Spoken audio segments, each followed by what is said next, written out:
या 26 जानेवारीला खरेदीचा फेस्टिवल रवींद्र वस्त्र निकेतन मध्येच। कल्याणी गडवाल साडी 495 मध्ये, पेशवाई सिल्क साडी 594 मध्ये, गर्ल्स वन पीस ड्रेस 333 मध्ये, कार्गो 6 पॅकेट 499 मध्ये, डिजिटल प्रिंटेड टी शर्ट फक्त 180 मध्ये। अशा अनेक असंख्य ऑफर्स एकाच छताखाली। फेस्टिवल सेल मध्ये खरेदी करणाऱ्या भाग्यवान ग्राहकांसाठी ₹1 च्या लकी ड्रॉ मध्ये कार जिंकण्याची सुवर्ण संधी, तसेच इतर अनेक आकर्षक बक्षिसे।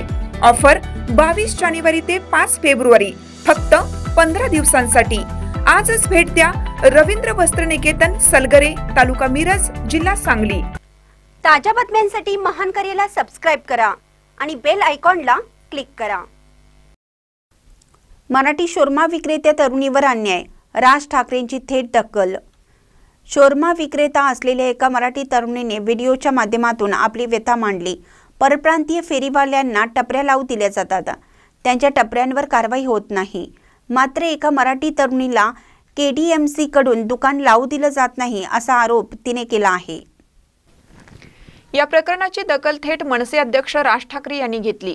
मनसे नेते अविनाश जाधव डोंबिवलीत आले आणि त्यांनी एकता सावंत या मराठी तरुणीची भेट घेतली। त्यांनी तिला निर्भयपणे दुकान लावण्यास सांगितले। तसेच या प्रकरणात राज ठाकरे हे थेट KDMC आयुक्तांशी चर्चा करणार असल्याचं आश्वासन एकता सावंत यांना देण्यात आलं आहे। डोंबिवलीतील स्टेशन परिसरात एकता सावंत ही तरुणी शोरमा विक्रीचा व्यवसाय करते। ती दररोज संध्याकाळी डोंबिवली पूर्व स्टेशन परिसरात आपली टपरी लावते।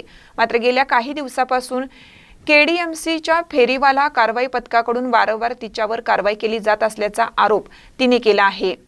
एकता सावंत या तरुणीने व्हिडिओच्या माध्यमातून आपली व्यथा मांडली होती। हा व्हिडिओ मनसे अध्यक्ष राज ठाकरे यांनी पाहिल्यानंतर त्यांनी तात्काळ दखल घेत अविनाश जाधव यांना डोंबिवलीत पाठवले। अविनाश जाधव कार्यकर्त्यांसह डोंबिवलीत आले आणि स्टेशन परिसरात तब्बल 1 तास एकता सावंत यांच्याशी चर्चा केली। या घटनेतून स्टेशन परिसरातील परप्रांतीय फेरीवाले बिनधास्तपणे टपऱ्या लावून बसले असताना मराठी तरुणीला जाणीवपूर्वक त्रास दिला जात असल्याचा आरोप पुन्हा एकदा पुढे आला आहे।